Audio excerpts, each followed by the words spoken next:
Tere, mina olen Ingrid Maadvere ja näitan teile, kuidas LibreOffice Calculis teha lihtsat diagrammi. Mul on olemas siin andmed, vulkaanid, erinevad, siis inimohvrite arv, kui palju siis selle vulkaanipurske jooksul on hukkunud ja mis aastal see vulkaan siis purskas. Ja kõigepealt, kui ma teen endal need lahtrid nüüd natuke niimoodi paremini nähtavaks, et need nimed ja kõik välja tulevad, siis ma näen, et mul on siin need asjad praegu siis inimohvrite arvu järgi järjekorras. Aga tegelikult võimaldab Calcul siis mul neid asju muuta. Kui ma tahan, ma võiksin panna selle näiteks tähestiku järjekorda, et ma selekteerin endal tabeli ära, valin andmed, siis sortimine.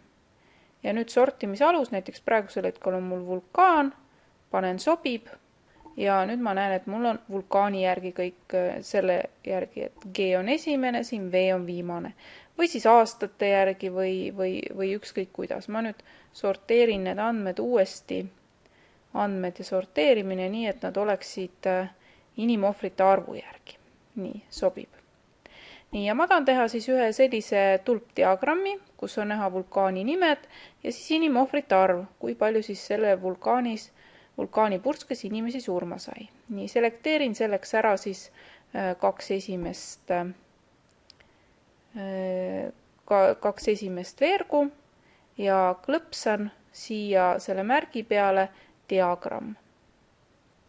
Nii, ja nüüd luuakse mulle siis selline dialoogiboks, kus ma saan siis hakata määrama kõigepealt, et mis tüüpi diagrammi ma teen.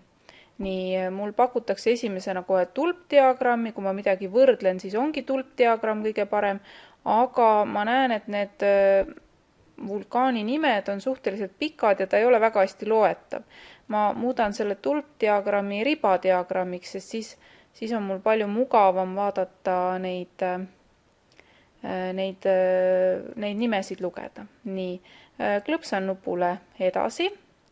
Nii, siit ma praegu midagi ei muuda, klõpsan edasi. Nii, siit samamoodi midagi ei muuda, edasi. Ja nüüd panen pealkirja, näiteks siis vulkaanide inimohvrite arv. Nii, ja siis on veel küsimus, siin saab muuta legendi, et praegusel hetkel on niimoodi, et mul on legend on siin paremal pool, aga kuna mul ongi ainult see inimohvrite arv ja see on siin üleval ka, siis ma võin panna nii, et legendi üldse ei kuvata. Et kui ma siit linnukese ära võtan, siis mul legendi üldse ei tule. Nii, ja klõpsan lõpeta. Nii, ja nüüd mulle siis loodi diagramm. Et see asi oleks nüüd paremini loetav, siis ma võin lisada ka siia andmesildid, et on täpselt näha, et selle Tambora vulkaani puhul teen siis siin ühe selle tulba peal parema hiire klõpsu ja valin lisa andmesildid. Nii, ja nüüd mul lisati siis igale poole siia andmesildid, et ma näen siis täpselt seda inimohvrite arvu. Ja kui mul on tunne, et need andmesildid on natukene väikesed, siis ma teen siin andmesildi peal kaks kiiret klõpsu ja saan muuta siin näiteks fonti. Ma saan teha nii, et näiteks nende suurus on 11 ja võiksin ka siis muid asju muuta. Nii, samuti on võimalik muuta näiteks nende tulpade värvi. Et kui ma lähen tulpade peale, teen jälle kaks kiiret klõpsu, siis ma saan valida, mis värvi nad on, et näiteks, et ma tahaksin, et nad oleksid rohelised. Vajutan sobib. Nii. Ja näiteks ma saan ka ära määrata selle, ma saan ka tulpasid ükshaaval värvides, tähendab, et kui ma teen siis ühe tulba peal, valin ta ära ja siis teen kaks kiiret klõpsu, siis ma saan näiteks teha, et see, kus on kõige rohkem olnud inimohvreid, selle ma teen näiteks punaseks. Nii, et sellisel viisil saab ka teha. Ja kui ma nüüd näiteks siin neid jooni ei taha, et need ei ole mulle vajalikud, siis ma klõpsan ühe joone peal, vajutan delete klahvile ja need jooned korjatakse mul ära. Nii, ja kui diagramm on valmis, siis on vaja see mul kuhugi dokumenti lisada.